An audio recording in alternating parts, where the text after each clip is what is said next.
Yeah, go ahead. So when we hear about the topic, we are talking about the government who are and since the past have been currently oppressing the minorities, the racial and the people from racial background, which is totally wrong. Now let's now here let to clarify what we believe is that the government should never record the ethical or racial background of the residents in in their country. We say that unity. We say that there is unity in diversity, but nowadays um, what we see is the more diverse the community become, the more suppressed the people with different ethnicities and racial features become. Now, in my speech, I'm going to talk about what happens when the government uses government records and uses ethical or racial backgrounds against uh, uses ethical or racial backgrounds, I'm and I'm also going to explain about why it should not be done and the other things. My the second proposition speaker will be explained. So what we see is nowadays, let's take the example of North Korea. In North Korea, Americans who are living, when the government has the detail of people's ethical or racial background, people's minorities are being suppressed, and we have seen it everywhere. Like, let's say in USA. Hello.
Um, um, Sir, sorry for the inconvenience. I had a call with him. He said that he had an internet connection, and he'll be back in a while. So sorry for the inconvenience.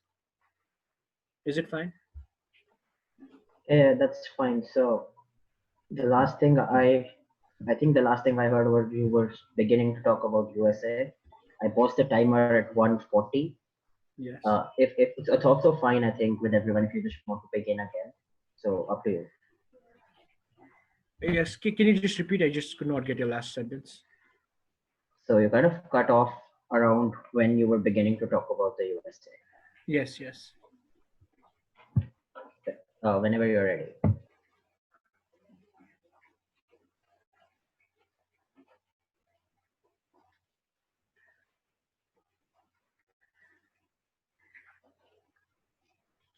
I just had this query. Did you say that uh, Did you say that we wait for him, or is it that I need to continue with the speech because I could not get your last sentence quite? Like, hello. Oh, yeah. Sorry, I thought you were the Prime Minister. Yeah, we'll wait for him. Is he going to be back soon? Yes, yes. You said yeah. Okay, fine. Yeah.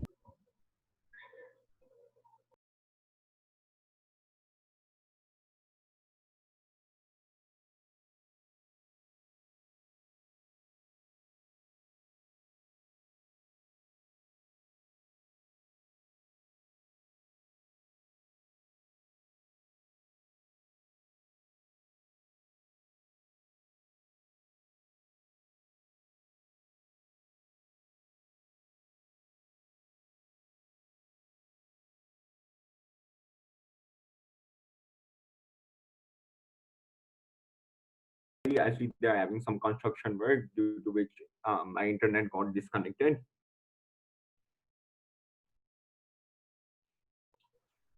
Oh, yeah. All right. So you disconnected. Like I posted time at around 1:40.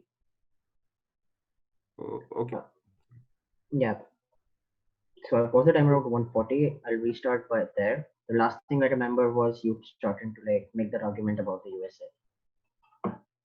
Yeah, okay. So in my speech, I'm going to talk about why when the government has data, why there's an increase in patriotism.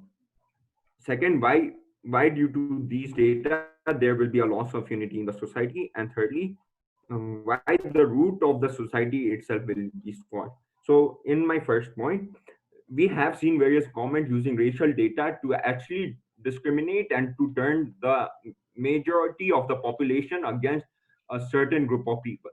And let's take Hitler's Germany, for example. Hitler, having the data of various Jews and minorities, could use the data to turn the majority of German population uh, against the minorities, uh, against the minorities, and this he did for his personal benefit. And when something like this happens, we have seen there's always destruction in this. And not only during Hitler, we are seeing right now currently the blacks themselves have are being racially abused. And the problem the problem is that certain government uses certain words in their speeches which makes the people turn against someone racially, the minorities. In North Korea now, there are minorities of Americans.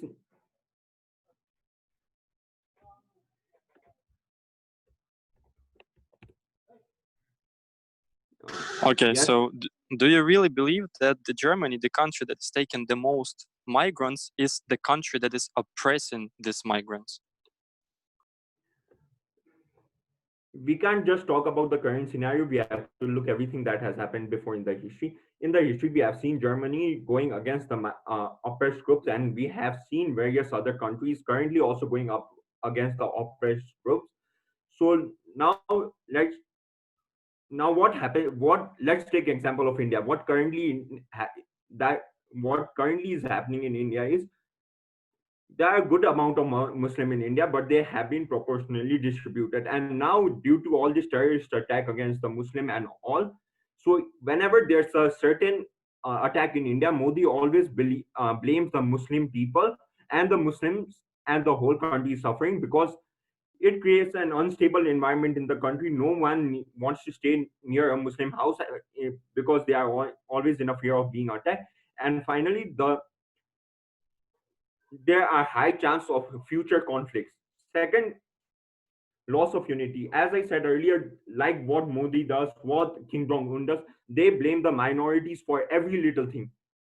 If government doesn't have the ethical or racial background of the like ethical or racial background of the resident, they can't blame that.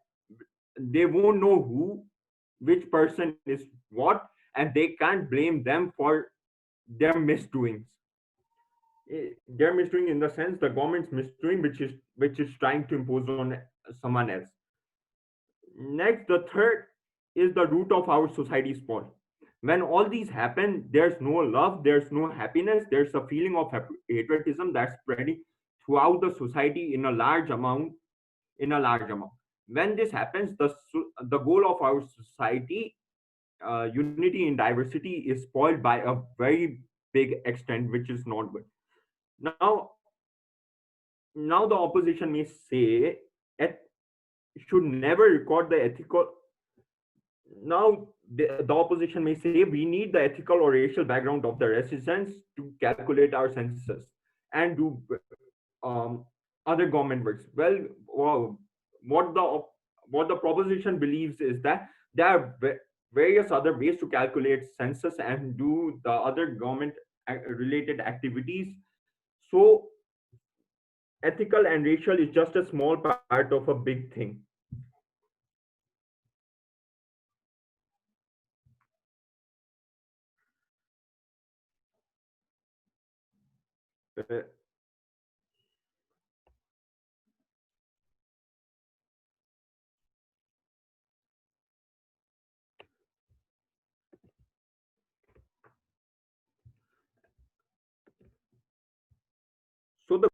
Uh, so the proposition believes that the government should never record racial or ethical backgrounds of the resident in order to reduce hatreditism in the society, in order to maintain the unity that is currently prevailing in the society, and finally to stop the society from degrading as a whole.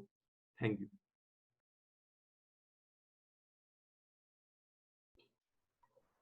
Cool. I thank the Prime Minister for their speech. I invite the Leader of Opposition to begin this case from side opposition. I want half a minute.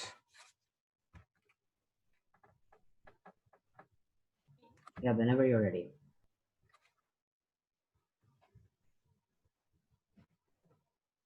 So, the opposition here has a different burden than the prop has assumed so far.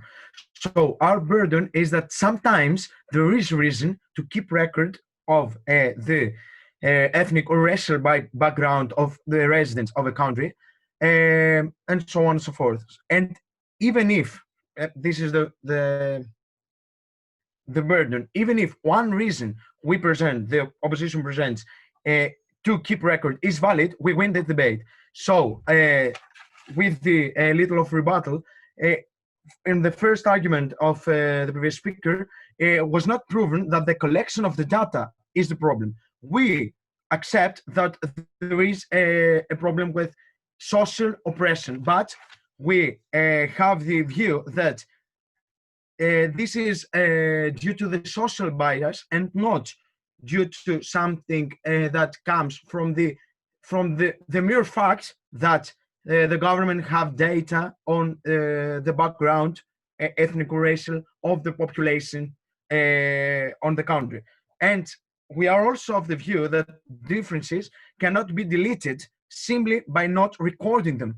That is a fallacy that the government has fallen in, and we're here to prove otherwise. So, going in the first argument, state, which is the positive measures argument, in order to employ positive measures to combat racism, you have to keep recording the issues and the backgrounds of the populations in your country. So states have employed with success positive measures since sometime in the 20th century. So to act likewise, states need to keep record. Positive measures are used to equal mostly the historical field between people in a society. So when in Scandinavia, positive measures were employed to level the field between men and women, this was to keep record was the prerequisite to employ such measures. And by not keeping records, you cannot go on with those measures to equal the field. So governments with racial diverse population may be racial diverse as well. Those, I mean, the governments could be racially diverse, and in doing so, and in being racially diverse, you need to keep record of them in order to level the field of all the populations. It is not a presumption, and it should not be a presumption. Should not be that racially diverse countries have non-racially diverse governments, and also the presumption the government has employed is that just to keep record is what leads to the oppression. But this is not something that Point of it's true. information. Okay, please. Okay, so why not just recognize the national identity of someone, the new national identity, and just allow them to basically push themselves in the society by themselves and not just help them Okay, thank you. The motion is about residents and not citizens of the country. So a resident must be maybe of another ethnicity, but is still a resident of the country. And this is one way, and this leads us to the second argument of the opening opposition, which is about migrants and refugees. Because migrants and refugees have certain rights which are based solely in their ethnicity. If you are from Syria, let's say, you may have the right to apply for asylum in Europe. But if you're not from Syria, you don't have that right. So in order to grant that right, you have to record the ethnicity of the resident, of the asylum seeker, or of the migrant, because some countries have, some states have treaties with other states, but not all the world, but you know, US and Greece, let's say, to treat the migrants of one state to other in an equal manner. And this is the basis of their rights. So in order to do so, in order to grant them the rights derived from those treaties, you have to record the ethnic background of your residents. And also this leads to the diplomatic protection. So you may go to your embassy and have the right to be to your embassy and to have an embassy in the state you live in.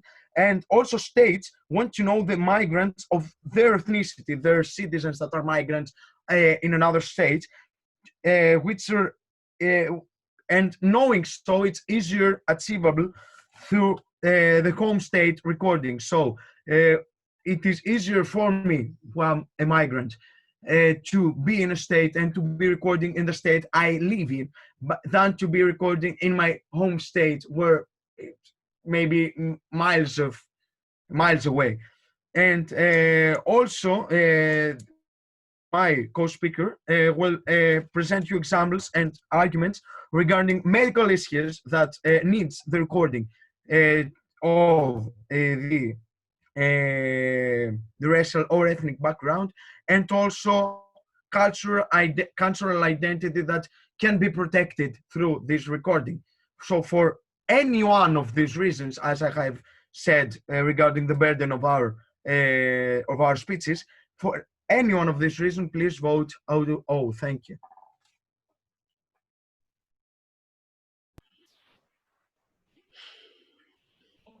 I thank the leader of opposition for this speech. I invite the deputy to continue the case from government. Go ahead. Oh yeah. So firstly, when I'm going to begin this speech, I'm just want to clear our stance, what we believe in. So when we are actually go and look into the depth of the topic, when we look very closely at the word record and analyze it with the whole motion, then it's not that we, as the proposition, is against keeping record of any kind of record. We oppose the fact that record of ethnic or racial background should not be kept. I mean, we allow to keep record, but not only of ethnic or racial background. So now I'm just going to provide justification regarding to why we go against this, why we are against this. So firstly, let's just look into the impacts that is caused if we keep record. The first one is it causes discrimination. We, being in the proposition side, believe that keeping record of their ethnic or racial background causes discrimination in the country itself. So that's a very big word, discrimination itself. I mean, when we go in, when we talk about the United States of America, when we look into every country, something that is separating each and every individual is discrimination, and the discrimination is caused by the ethnic or racial background. So now the opposition side comes over here and put forward a question regarding, does only the yes you may So, ask, go ahead. would you, as a government, employ recordings regarding who is male or female in order to give a parental leave or a pregnancy leave? That that leads to discrimination. Firstly, the proposition side does not believe that gender discrimination is something that we are discussing. That is a point of discussion. Of course, gender discrimination is not a point of discussion as for now. What we are talking about is ethnic and racial background discrimination. So, and thus I believe that your question is not valid. And if you need an answer, of course, we are going to keep record of gender, and that does not create any form of ethnic or racial background discrimination. Moving on, they put forward a question asking us regarding, does it help in ending discrimination? Yes, we believe in some sort of way it does help us end discrimination. Of course, just doing this is not the only reason, or this might not be the only reason, or this might not be the only solution for us to end discrimination. However, we believe that if we take this step, if we start doing this, then what we can do, we can end discrimination. And what happens if we end discrimination? There is going to be a United States. I mean, every country, every citizen living inside a country is going to be united with each other. So why unification, or why discrimination is very bad for a country? Another reason is due to the fact that it might cause further conflicts. I mean, we have seen nations where there is so much fights between in names of ethnicity, in name of religion, because of the fact that they're discriminated, they are not recognized, they are discriminated.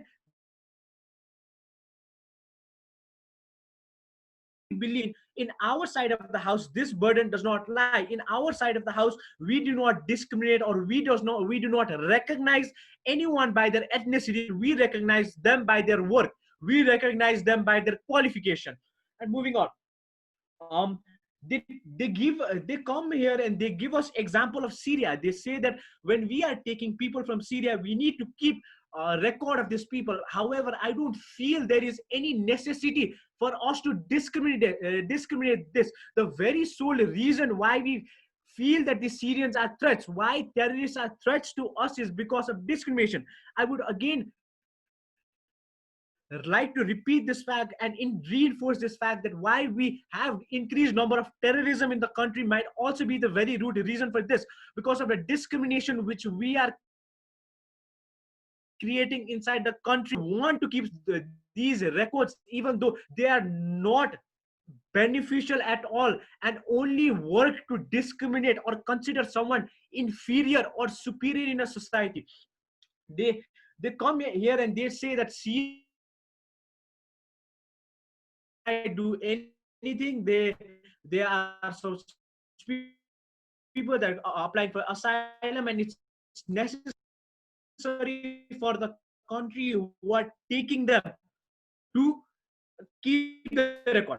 Firstly, two questions for this. I mean, does asking, I mean, any country? Of course, no. I mean, that's not just going to create further discrimination, and that's what's lying in our side of the house. Now, let's just compare which side is actually better and which side has a win-win situation, and where a person would like more likely be tilted or more likely want to live in. I mean, a side where we keep record and reinforce the fact that recognizing their ethnicity is very important, or in a world where we recognize everyone with their qualification, with their education, with their knowledge, and do not discriminate them with something that's abstract in nature. I mean, of something in which they don't have control over. I mean, being of some ethnic group, or being or following some kind of religion or something like that, it does not lie in hand of anyone.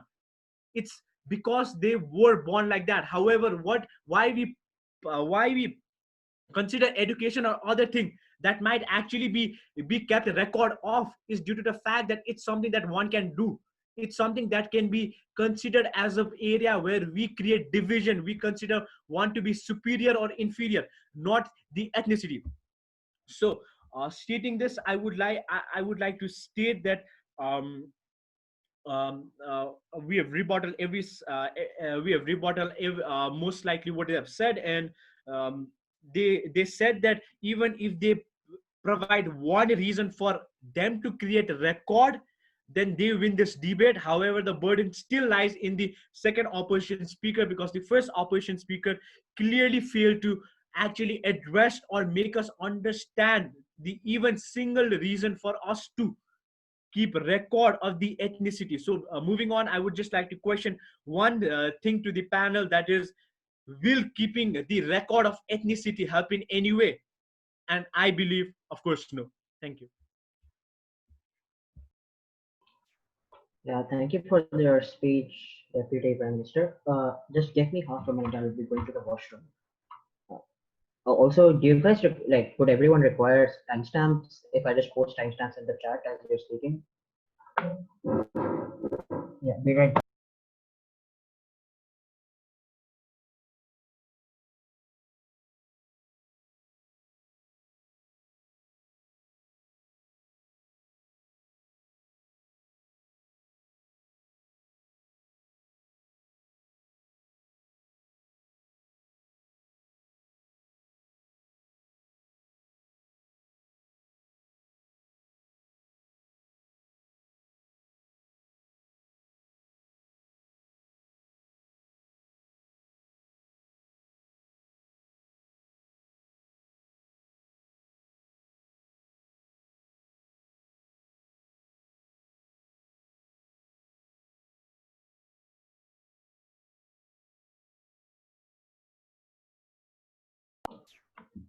Hi, yeah, sorry for the delay.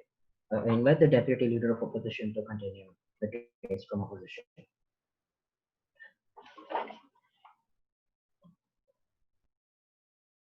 Can I start? Yeah, go ahead. Hello, I'm the second speaker of the opening opposition part, and I would like to start my speech off by doing a little bit of rebuttal to what was shared from the government side. And first of all, I would like to say that I believe that we do have proven the burden that we have to prove, and which is that by processing data, by keeping record, it aids to the better recognition of systemic or not systemic discrimination of certain people of a certain ethnicity or certain minority. And we also truly believe that it also provides us with a resourceful tool that we can use to combat this discrimination. But let me start off by saying that the thing that they talked us about, it's that it's not necessary to keep a track of a resident's ethnicity or race when they are under the auspices of international law. And there is a great significance into recognizing people that come from a certain land, that they are being persecuted for those reasons or some other reasons, like their sexual orientation and so on and so forth. And we believe that this is important to have a tracking system, so we can recognize these people that are being persecuted, that are residing in our country, and that we will be able to give them better aid, better assistance. No, thank you, and protection from the laws, from the persecution that they are currently facing.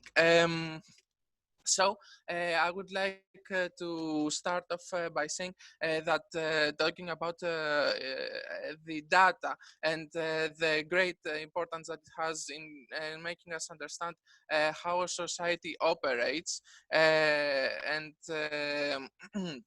why giving them, as it was proposed, something like a universal identity, or equalizing people of different racial and ethical backgrounds and homogenizing them can be truly harmful, because it erases the people's history and their achievements. And I will contemplate further on that by talking about the significance of cultural continuity of people of diverse backgrounds inside a country. So it is fair to say that in different countries now, there live different minorities that have contributed to these specific countries, to the local communities, and to the local and to the society as a whole. Because we are in many states, we are seeing a process of social and cultural interaction that that is quite important to the process of the country as a whole. POI. No, thank you.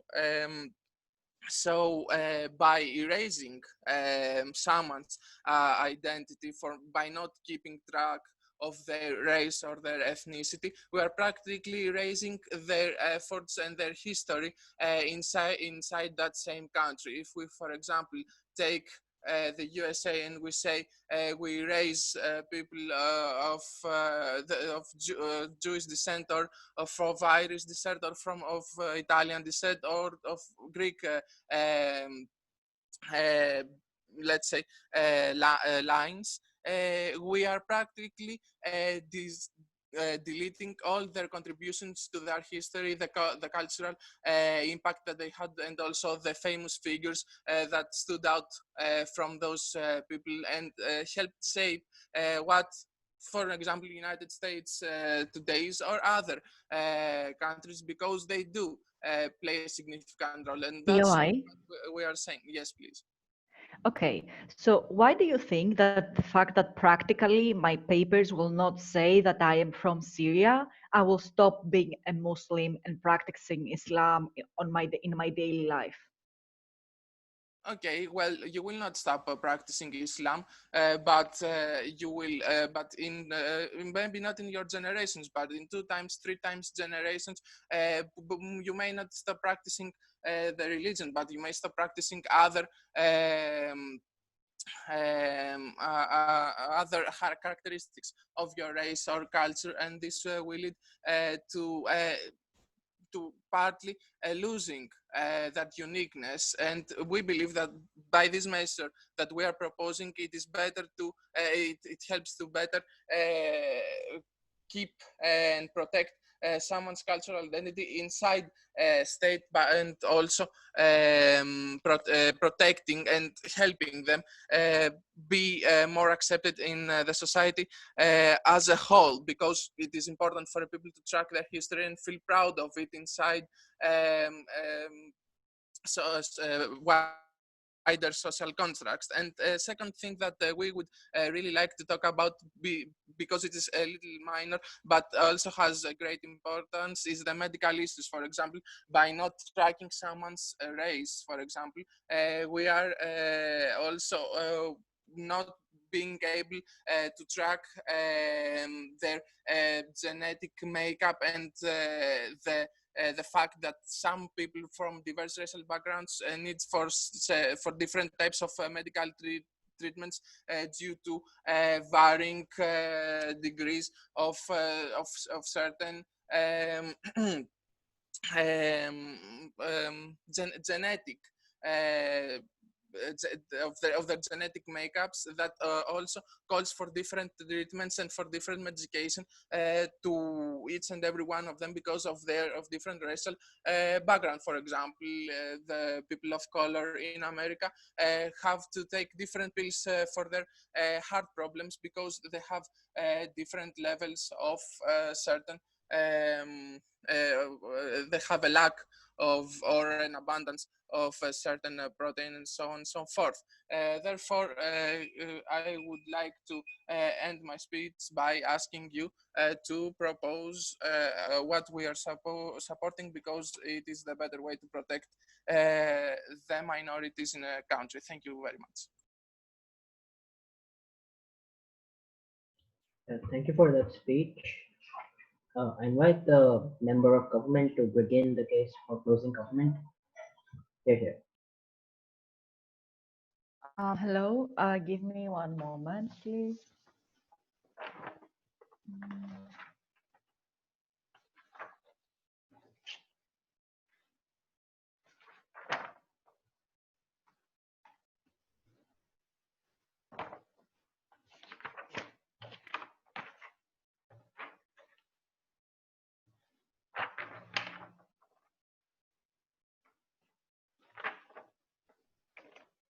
Okay, I am starting right now.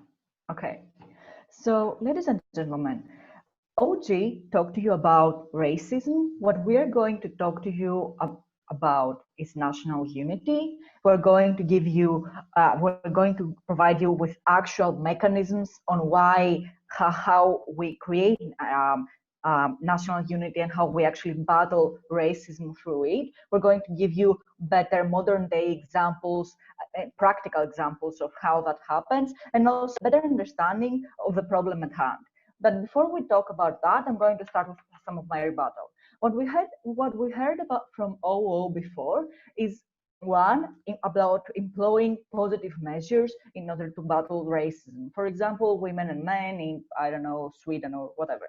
Okay, first of all, we believe that such a thing is often regarded as unfair. For example, women are given equal places in certain companies, therefore, without actually earning it, but because someone imposed a certain percentage in that company, therefore, women are actually getting even more discriminated there. Therefore, we believe that such a thing is more likely to happen as well with racial differences as well, not just gender ones. And we generally what we want to do is to give every opportunity, all the equal opportunities to everyone, and get them to claim those opportunities and create a future for themselves. Therefore, the government doesn't have to be a babysitter in the entirety of that person's life, and has the opportunity to save resources through that way as well. The second thing what we want to say is about the fact that they said that the person wouldn't be able to get asylum because his country of origin wouldn't be recognized, and he wouldn't be recognized, for example, as a refugee. Okay, first of all, the fact that someone that the state that someone is living in doesn't have a record, a practical bureaucratic record of that someone being a Syrian, doesn't mean that that Syrian doesn't maintain his national Syrian ID, therefore being able to receive an asylum and being able to receive money, for example, from the UN. Those things are two different things, and asylum seekers can still claim asylum and can still claim money that they need when they maintain that identity, but that specific state they are living in doesn't know exactly what they are. They just know that they are asylum seekers, but they don't know that they are, for example, from Africa or whatever. No, thank you, Dimitris. Later. Now, about the homogenization part. First of all, and I think that through my POI, I make it very clear that someone isn't limited in his everyday life, in his house, in his community, to practice certain religious beliefs or express certain himself through certain clothing, or the next. But the speaker then said that, okay, but the next generations will not do it. And we want to say, but what the next generations choose to do is none of our business right here. We believe that more likely that is going to happen anyway, because an Indian living in America, third generation, as a third generation Indian, for example, immigrant from India, is more likely to feel more American than Indian because he speaks the language, the English better than Indian, and he actually usually hangs out with more Americans anyway. But even if that happens, even if that is bad, which we don't believe it is, we believe that we prefer to give more opportunities to these people, and actual and a better life as a whole, rather than cultural preservation, and just to make their lives better in the life that they are living right now. Okay, now moving on to my case, Why? I would like, no, thank you. I would like to talk to you about a few things. Okay, we believe that a country that is generally racially diverse is very likely to have conflicts with each other, right? So we have different groups of people who have different backgrounds, different habits, often trying to preserve their identity because they feel they're new to that environment, therefore hanging out usually with people of their own and not someone else, therefore creating this like tight groups of people who don't communicate with the outside society. That connected with the fact that there are actual practical difficulties for someone, like the fact, for example, in Greece, if you are not recognized as a Greek citizen, you have to, for example, notify the state every time you move places. You literally pick up your stuff and move to a different house. You have to get more papers to a certain service, which is a different one than the one that Greek citizens are using. In order to get a job, you have to basically use way more bureaucracy and way more practical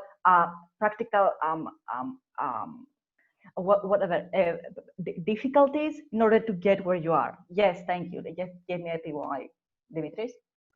So, do you really believe that any government will grant any right or continue to grant any right if it doesn't know how many black people or how many Chinese people or Asian people or anything are living in their country? I see what you're doing. We believe that it's more important to actually give the opportunity to those people to not grant them new rights, but grant them the basic rights as residents of a state, eliminating practical bureaucratic and discriminatory factors. For example, an employer knows that sees in my record that I am from Syria, therefore he doesn't hire me, which we believe is going to be better because you give more opportunities for practical in someone's life. Therefore, that someone is actually going to want to offer back to the state of what he's receiving, and therefore being more grateful and offering back what he's getting, therefore creating more unity and more equality in that state. Okay, thank you very much.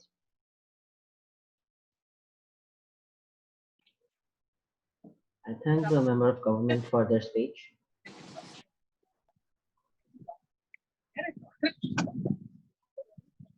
Yeah, I invite the member of opposition to begin the case on closing opposition. Okay, am I audible? Yeah. Okay, one sec.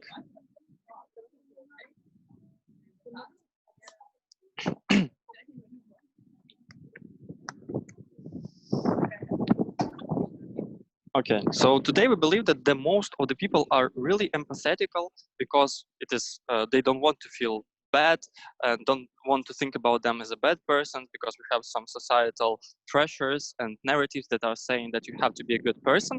Therefore, most of the people do want to help the minorities and make them not be discriminated, but it is necessary for them to feel the urgency of the problem and the necessity of the problem, which is only getting done when you see the real exact numbers that you can see statistically of why you need to help those minorities. So today we believe that the cases of the George Floyd wouldn't be recognized if the society wouldn't think that this is a systematical problem and not the case problem. So this is our stance today. I'm going to talk about 3 points. Firstly, I'm going to answer the OG and say why the governments that they describe either are not that oppressive, or if they are oppressive, then nothing changes in this case. Secondly, I'm going to describe you why it is necessary for the people to really feel these numbers in order to help the minorities. And thirdly, I'm going to discuss what changes when we actually introduce these statistics. So firstly, on the governments. So we understand that the cases that the opening government described are really not relevant to the debate, because obviously in the North Korean, this is not a diverse, racially diverse country. Therefore, we don't talk about this country. If we talk about the USA or Europe, it's obviously that in these countries, the government is totally not oppressive, because this is the reason why the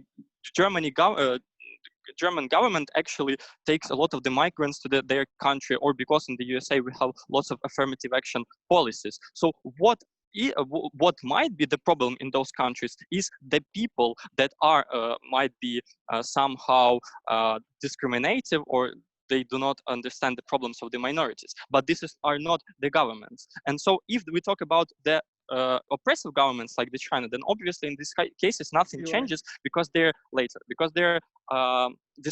will be discriminating people even without the statistics, because it's obviously that they understand that the Uyghurs are living in their region. Therefore, the ones you have to oppress all the people that are living there. So nothing changes when we introduce the statistics there. But secondly, why we believe that the statistics is really necessary for the people? Because firstly, they are not always engaged with that problem. So if you work, you not oftentimes can see that some black person wasn't hired because of the racial stereotypes that your HR had, because you're not an HR. Or secondly, is because even if they see some of the problems, they feel like these are the one case problems. So they might feel like this black person, he wasn't hired because he is stupid, and not because this is a systematical oppression that made him not to be able to get the better education, which would probably make him get this job.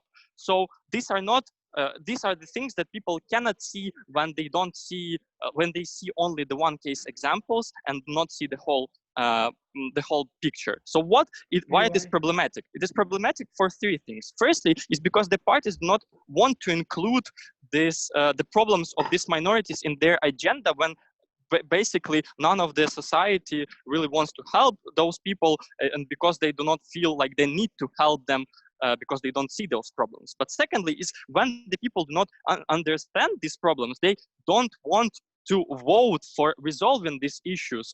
They don't want to create more affirmative action policies or stuff like that, because they don't feel like they're really necessary thing to do, because these people are not suffering.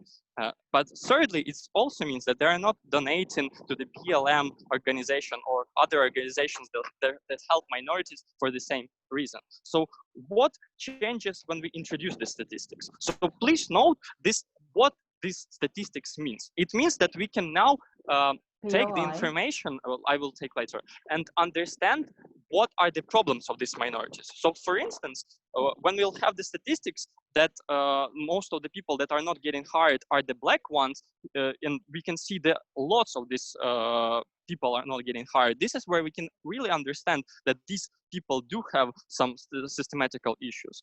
It also the cases like when we see that the most of the police shootings are made against the black people. So this is where we can use the statistics and we can see the real numbers that most of the people are getting killed in those interactions are the black persons. So what changes when we introduce the statistics? So this is where we could use the statistics to show the people the real necessity to resolve this kind of issues and make them feel empathy. But before that, I'll take a point from opening.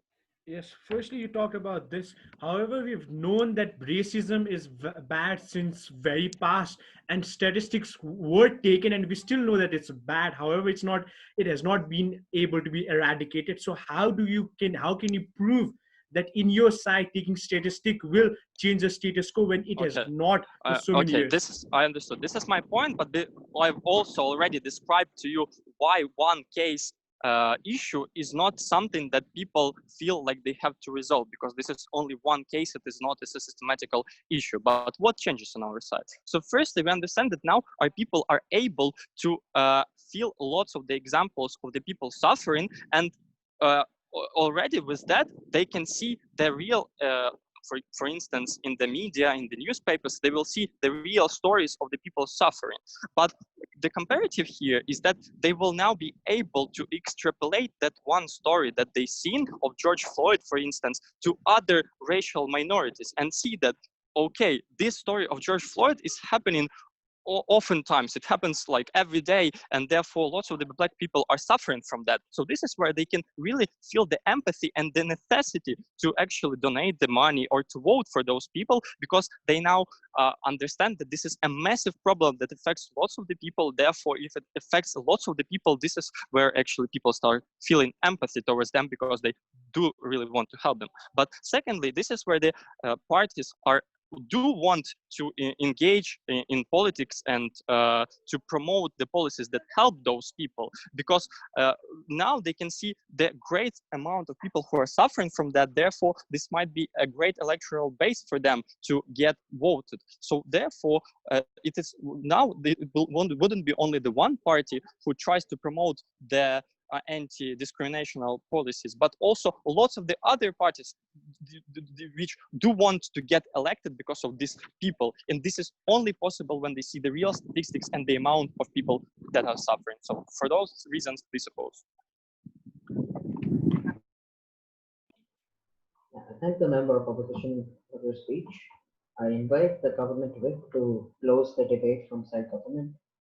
Thank you. Can you hear me? Okay.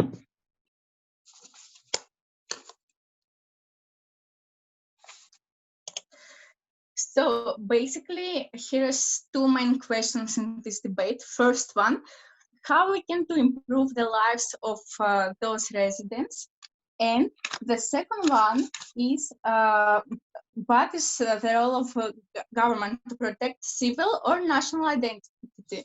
My rebuttal mostly will be integrated, but I wanted to respond firstly about all this point about donation. So first of all, we believe that even if the state doesn't record the national identity of someone, this person still can go out and say, hey, you know, I'm from Syria. So still he can do that, but the difference is that he have the choice.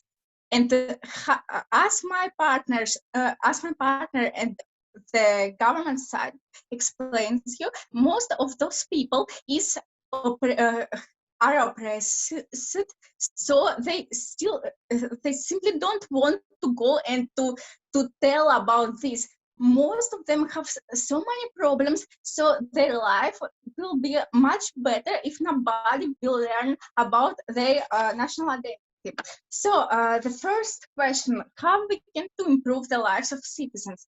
So opening opposition told us that sometimes it's good to learn where is this person from, but that's simply not realistic in many cases. We agree that sometimes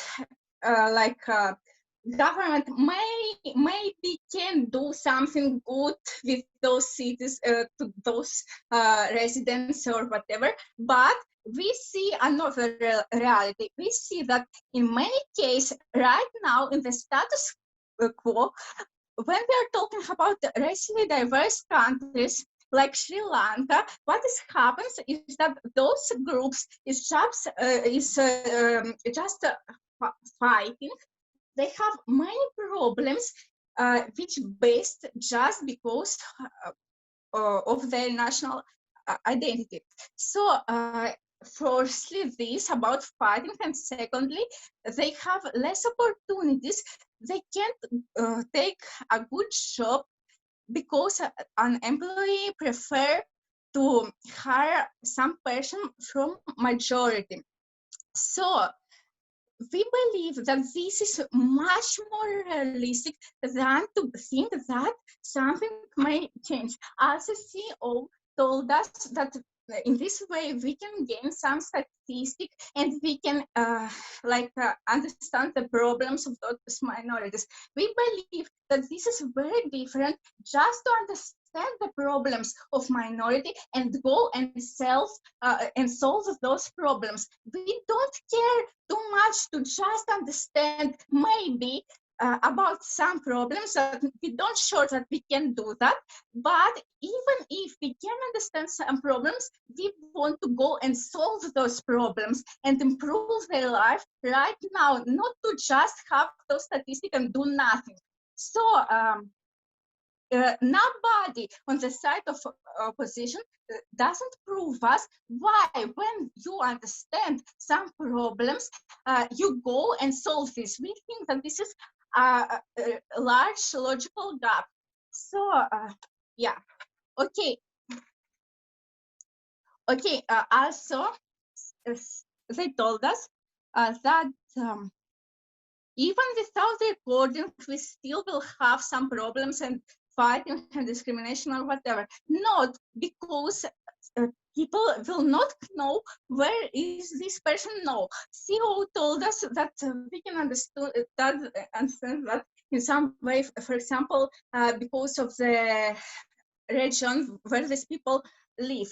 We think that it's not necessary that all people from one national group lives in one specific place. For example, in many cases, they just live in different regions, but even if that's true, still they can to move in another place, they can to change the situation. And we believe that it's more likely to happen because right now, even if they live in one specific place, they do that because they want to solve all these problems that we have because of the national discrimination. But if we remove this recording, they will move to another place and they will try better to integrate in the local society. So, okay. My partner told you about difficulties for residents. So, Elena told you that we try to gain more equality and more opportunities to those people, and that we're gonna try to gain more unity. So we think that this is something that we can gain easily, and that's more realistic to gain that. So why is that? Because when I know that even if I'm a resident, I have to go to a specific office to get some government services, and no, this is another office, not the same with the local peoples, and the office for the local people is a better one. So in this case, I don't feel that I'm a part of this society. So it's bad for me because I can't be the member of this society and can't feel all, can't to have the good cooperation with all the people. So the second point is about the civil and national identity. So basically, told us about the deleting history. We believe that you can't delete my self-identity because it's the way that I grow up. Even if I speak like one language in my house and have this culture, you can't delete it even after 3 generations.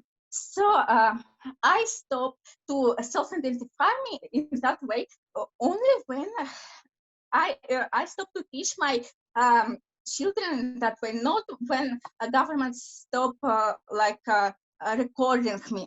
So for all those ways, we think that the unity is more important to good working of the state, because only in a society which you can to cooperate with people, you can gain, when we stop to describe people like my person and the person for another identity and feel that we are a whole, only in this case you can have the national idea and you will begin to help people and not to discriminate them. For all those persons, citizens.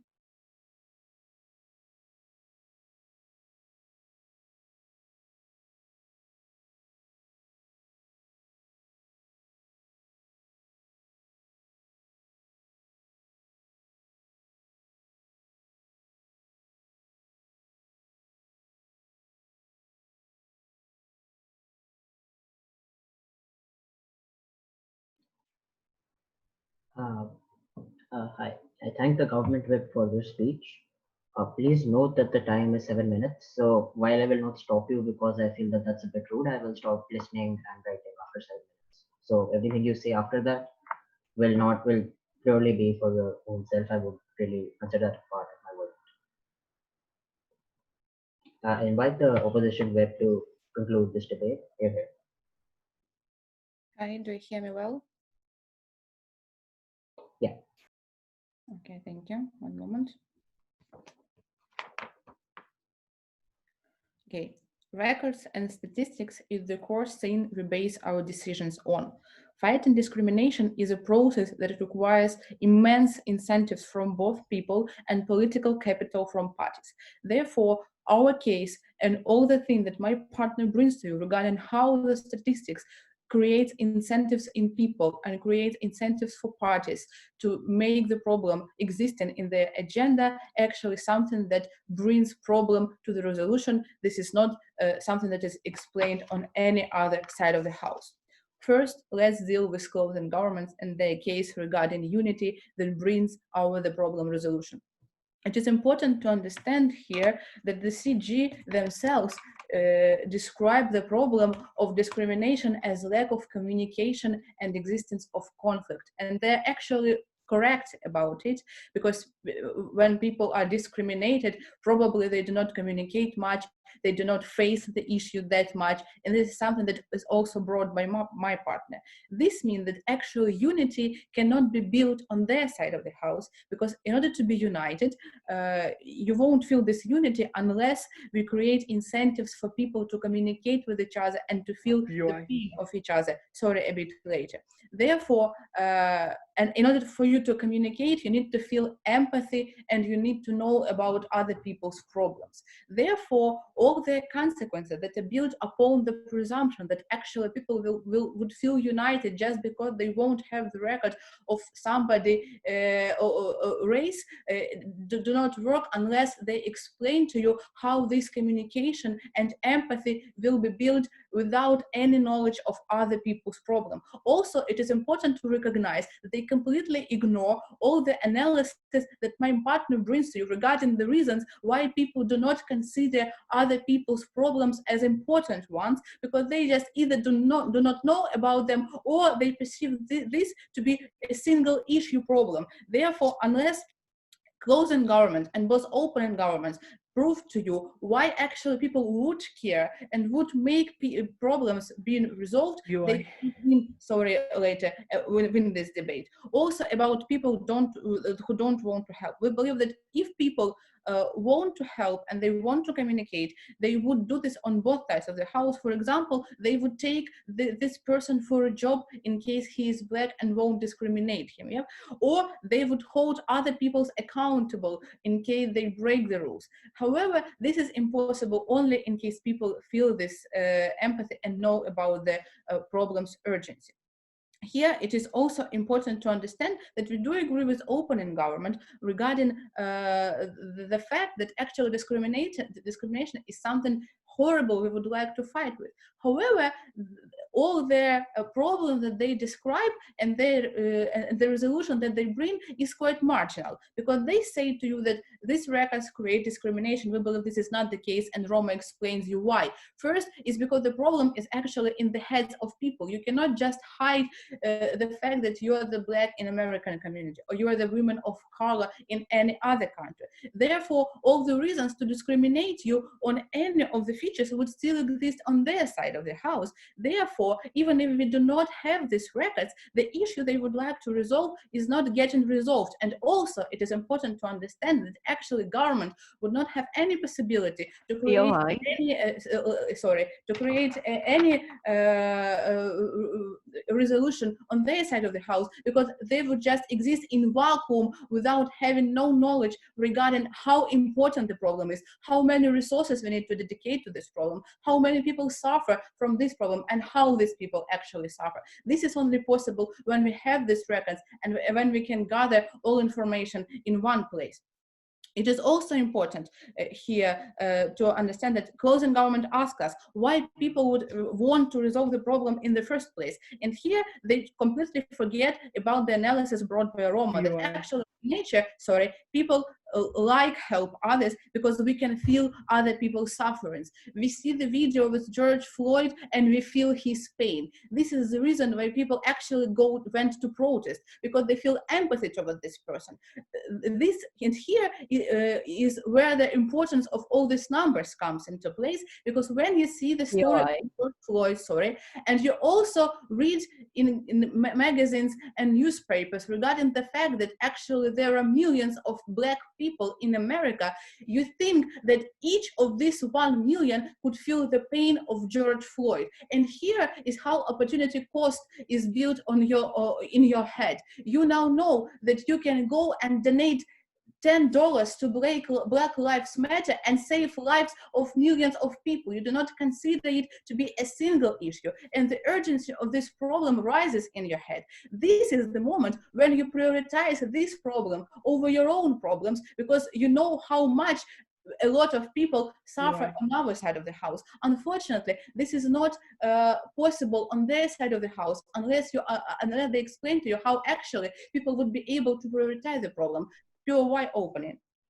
Yes, so before that, so two people sitting in a table, they're discriminated because of their ethnicity. I mean, one person might be different because of their ethnicity, and we believe this is the root cause.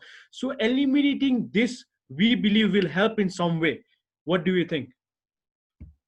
We believe that unless we create some systematical decisions in order to deprive people of possibility to discriminate each other, we won't be sure that discrimination is resolved. All the things that are proposed to you by the both government side is actually hoping on people's minds that they would stop discriminating other people one day. What we propose to you is actually systematic decisions brought to you by parties who now think that the number of Black people is so big that they actually could bring this party to a victory. Therefore, they include these questions to agenda. This is about majority who votes for this party, and actually this is how legislation, all anti-discriminatory legislation came into place actually after people voted for it.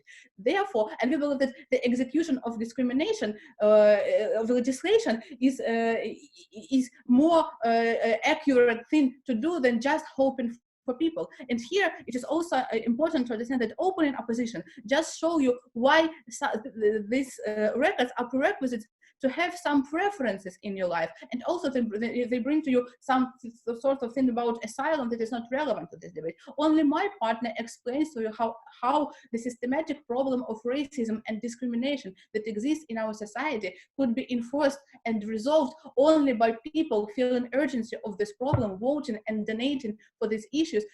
Therefore, having these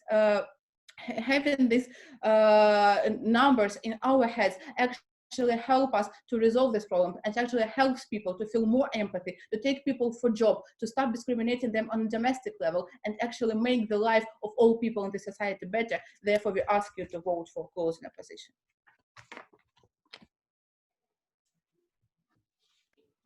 Thank you all for the debate. Yeah, I think I'll take like 5 to 10 minutes just to prepare feedback. Would everyone like, does anyone want like individual personal feedback? I'll prepare that as well. If you do, just write it in the chat, or you can talk to me afterwards as well.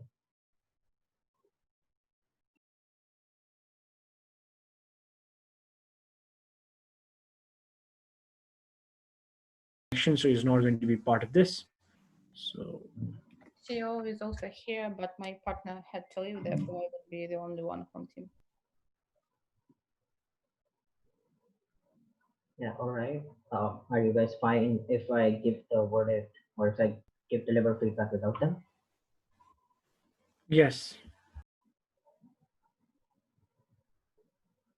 No, we can wait as well. I mean, there's no, like, I'm not in a rush, unless No, other people are. fine. It's fine to continue. All right, ours. Okay, CG is here. Is opening opposition here? Yes, we're here. Cool. So the verdict. So I don't really have a panel, but the verdict that I came to is closing opposition takes a first, opening opposition takes a second, closing government takes a third, and opening government takes a fourth. Before I begin, before I go into the details, I think I'll just go into some general feedback. I think this was I think this was an average debate. I think both openings can do much better in terms of say, introducing the motion, in terms of setting up the status quo, in terms of setting up what exactly do they mean by the motion. So like a model on what discriminative, what to what extent are you not going to record, or are you going to record markers. I think opening government means a complete removal of markers across the board everywhere. I think that would be better. I think opening off does this job slightly better, but I think you still need some sort of I think that in general more examples help more. I think a gender-based example is a good idea to give me intuition of what you're trying to say, but in general, just try there are many examples that exist that I think CEO is able to capitalize on much better, within the motion itself. In general, I think openings definitely need to model a lot more, especially because it also makes you vulnerable to closing simply changing the model to a more relevant model, or simply closing simply taking the debate away from you unless you have say an exhaustive model. I think that could have been something that existed here primarily. I think in regards to speeches, I think I'll go into that in more detail later. So I'm going to do this I'm going to discuss OG first. Why you lose? So I'm going to explain all three clashes for you just so that's better. Why you lose to your closing? I think that's primarily because your closing had an extension which they were able to sell to me, while most of your own points did not end up say standing beyond the opening half of the debate. Which means, and closing was able to answer some of those questions regarding what opening off say sort of brought up in your own model as well. And I think that while closing offered some of those answers, even if they did not take the debate over opening off, they take it over you by answering, by giving me extensions in terms of those answers.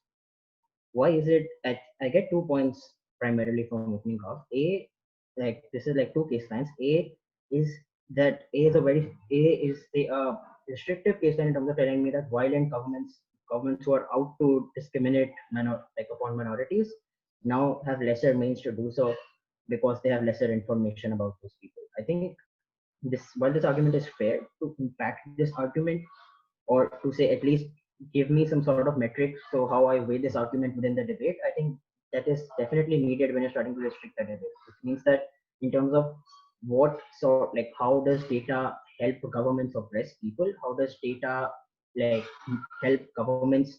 How does data of which minorities, which people belong to which minorities, how they're distributed, the demographics, etc. How does that help them oppress those people? Is something that I really missed within this debate, because I think the kind of examples that I got from you, from both of your speeches, were largely things that were inexclusive to data, which means that they exist on all sides. All of the examples in terms of the example for say Narendra Modi going out and saying all of saying those things that are oppressive, in terms of the example for Hitler that I get, I do not understand the importance of say data in those arguments. Sure, you can, I mean, they can still make those blanket statements without knowing which communities are being oppressed where.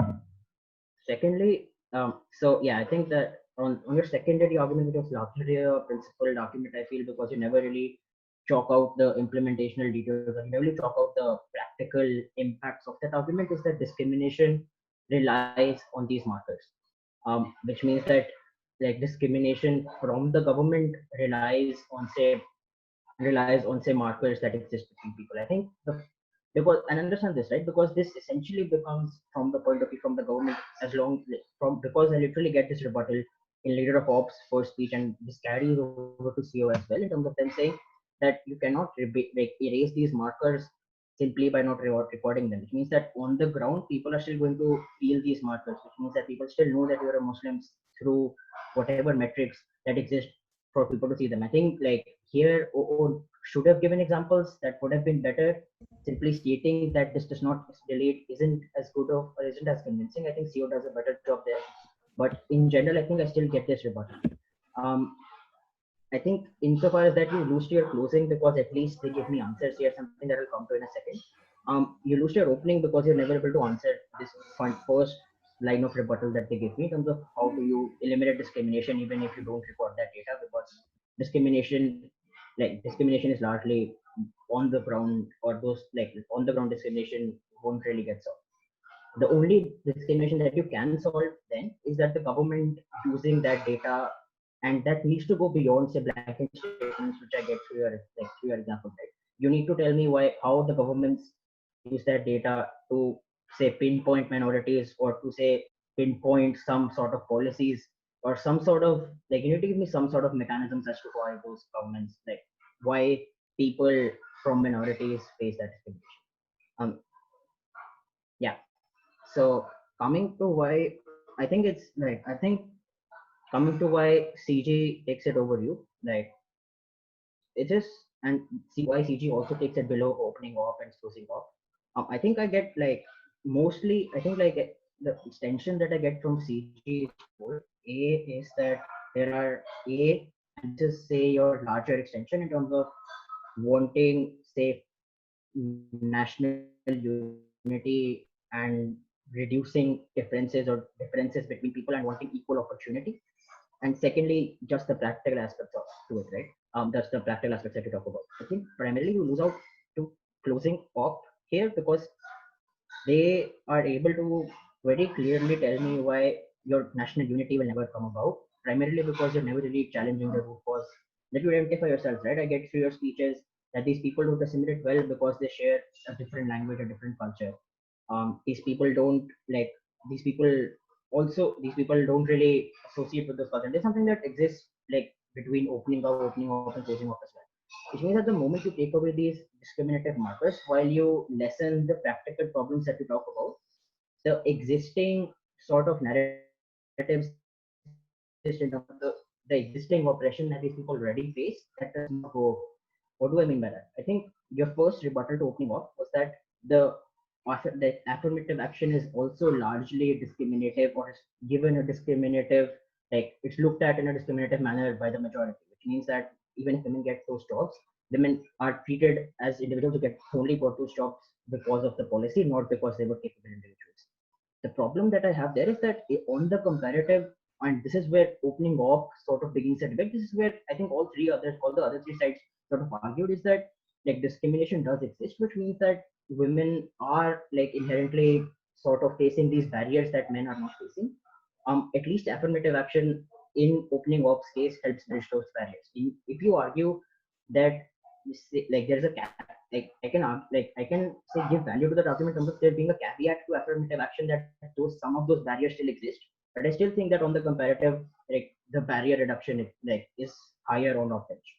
Secondly, in terms of say, and this is fair, I think that you remodel the case that you get from opening in terms of telling me that it's voluntary in nature in terms of revealing whether you want to like revealing your ethnicity or racism. So the government isn't really mandating like a record of these ethnic or racial backgrounds of the residents.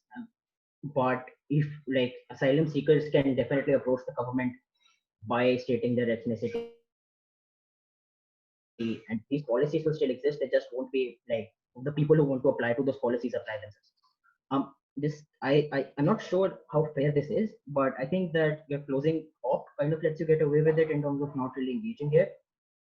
In terms of the kind of impact that I get from this argument is that I say like this helps me say eliminate opening off's argument, wherein they tell me that you also require these markers to understand where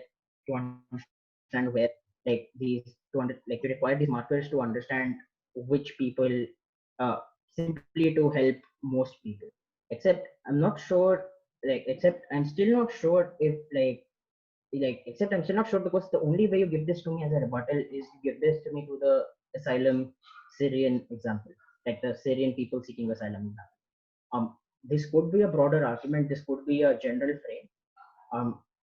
I don't think that any offside really challenges your frame, except I also think that this frame particularly becomes clear to me in GovWeb, which is why I don't really credit it that much. That's the primary problem that I had with say this remodeling of the debate. And lastly, in terms of say the practical benefits that you say will exist literally because there are no discriminative barriers from the government's point of view between people. There are like people just find it easier to apply to jobs. People don't have to like go through that extra step process that like say immigrants or migrants usually do. I think this is also where you take it over opening, but I don't think this is impacted nearly close enough to what I get from say opening up to closing up to take like give this debate to you over the other two halves. Why opening up loses to closing up? I think primarily this came down to like, and I think this wasn't really close for me. I think closing up took up first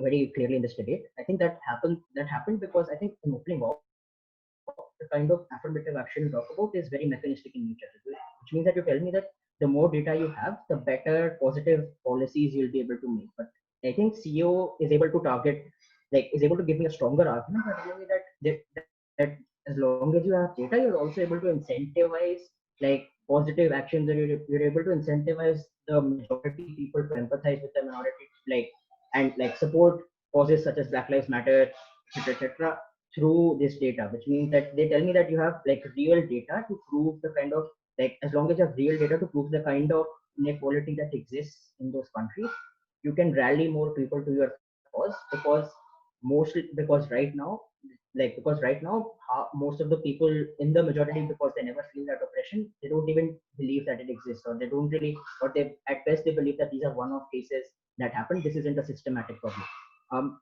I think CEO, given that the moment that they're able to prove to me this like this more incentive for positive change to come about, I think that's something that is independent of all other arguments in this debate, which means that this incentive coming about, how it manifests, is something that I get to know. And I think that CG, primarily CG, also targets by saying that like people have like these markers will still exist, and this incentive for the majority to help the minority.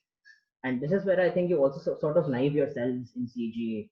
This is something that opposition whips points out, because you remove markers completely, and there is no incentives, or like people aren't that helpful towards the minorities in these countries to begin with, then I really don't see why there's going to be more national unity coming out on the side of the house. Why say the majority is going to be opening up to people in the absence of any affirmative action policy, in the absence of positive policies.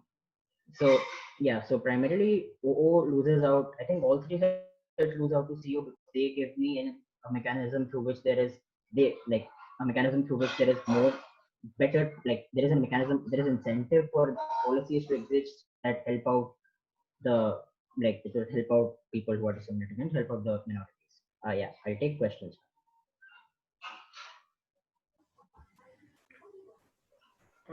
So for personal feedback, so do we stay here or can we contact you in Discord? Like, which is going to be a better solution for you, convenient for you? You can do both. I think it's fine if you stay back after the verdict as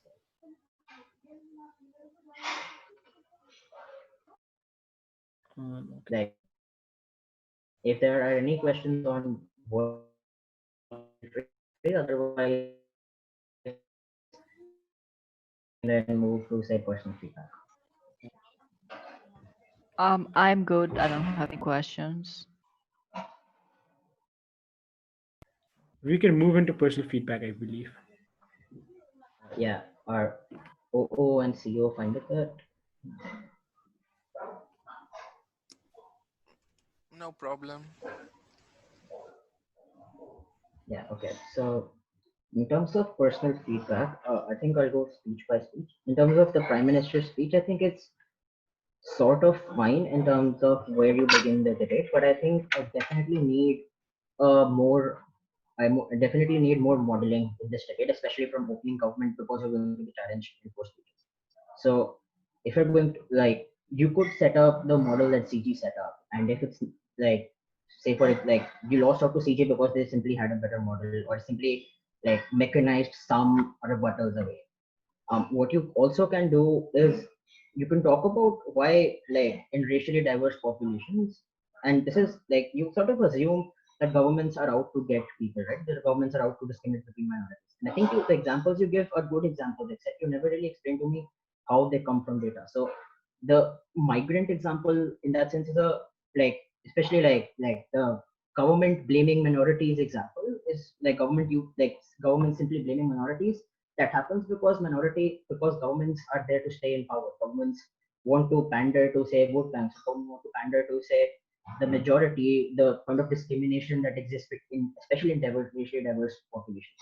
So as long as they're able to convince the majority, they get the majority on their side, they are like that's why they have incentives to discriminate certain minorities simply because like in the case of migrants or immigrants, they literally don't have a vote, or in the case of say certain minorities, they're simply lesser in number and they don't have as much power.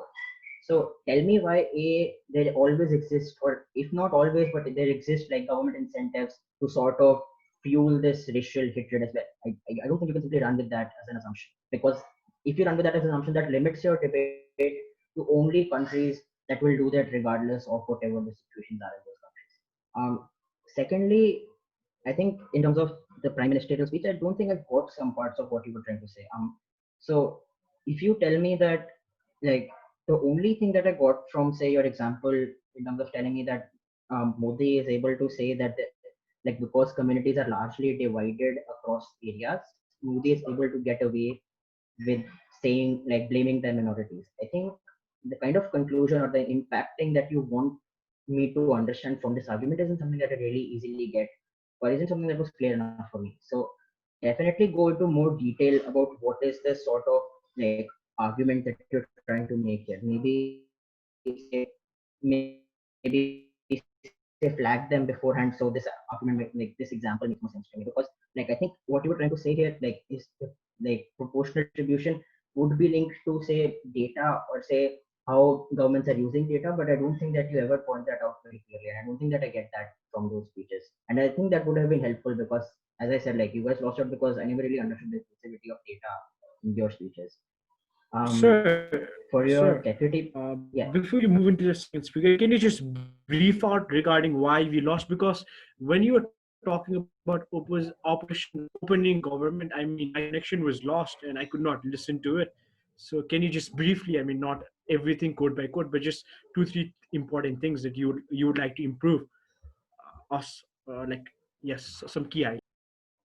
All right. So I think primarily because I don't see the exclusivity of governments requiring, like, if the governments don't record data, if the governments are not really, say, giving off this marker of ethnic and racial liability, if the governments are not believing in those things, like even if governments are not taking those markers, why say that reduces discrimination? The mechanism through which that happens. That's something that I really missed from your speech, both of your speeches especially. Like at least CG gives me say practical mechanisms which just makes it easier for people to to attain jobs themselves. And OO and CO pretty much target you on this, especially by telling me that on the ground racial discrimination, racial markers go beyond simply recording this data in government places. Like within your own examples, like I don't understand why people won't discriminate against Muslims if the government does not know, like government does not record them as Muslims, because the ground-based discrimination that you sort of described to me still exists, still happens, because like that community-based discrimination on the ground will still happen. Like CO does this very well by telling me, like that example of that you will still see an ethnic woman of different ethnicity or of different color. Oat simply states this to me as a blanket rebuttal, but I think that's fine as a blanket rebuttal as well, because I really don't require that. Like as long as they tell me that deletion of like recording data doesn't mean that you're simply removing that from the ground, I think that's still fair enough even without. So you lose out to OOCO and CG. Yes, thank you. So now, can you just talk about the second speaker so that we can finish it first? Yeah, so second speaker, you need to engage with opening up a lot. I think that you don't really engage with their positive act, like their idea of affirmative action. I think that's something that's a strong argument that they're giving me. It's an argument that also makes sense to me, as like it's extremely intuitive, right? They literally say that if you have more data about different communities, you can make better policies for those better policies. And they give me one or two examples of how they're able to make those policies. You need to engage with that to some extent. and or if you don't have a direct rebuttal to say why that's wrong, at least bring down the weight of that argument. CG at least brings down the weight of that argument by telling me that there's an additional caveat here, that even affirmative action is looked at through a very, say, discriminative optic of like view. In general, like you, then the narrative becomes that these people only got those jobs, or these people aren't capable enough, but they only got those jobs because of the policy. But that's an additional caveat. This still means that they got those jobs, whereas they wouldn't have got those jobs earlier. Secondly, I think you need to say also answer opening off, because I think the way opening off begins their question debate is literally by saying that differences, like, and I'm going quoting the leader of Auckland, but differences cannot be deleted by not recording them. Which questions, which is a question on your entire case, right? Even if you delete the, like, even if you don't record that data, why do you have lesser discrimination? I think I need mechanisms through which that happens, beyond, say, I think it was just in general did not have enough analysis on how you get from, say, removing data to some extent reducing discrimination between the people, especially as opposed to them helping the people out by creating these policies. Um, I think primarily, but for your speech, I think that's primarily what I had. Like, you really should engage a lot more with opening government, opening opposition. And secondly, I think that's how you judge a VP as well, right? Because when I'm judging a VP, the opening half clash is a very simple clash between opening and like government and like opposition for me. So it means that if you lose to your opposition then and there, which means that you've already sort of like lost the debate to opening up to me within those two speeches as well. So if you don't engage with opening off, then you automatically end up losing to them. And that's why you especially need to engage with them, even if you may end up winning over other sides if you're exhausted with your own case. I think like you literally need to listen to them a lot more than you did in this debate. Yeah, does anyone else want feedback? Thank you, sir.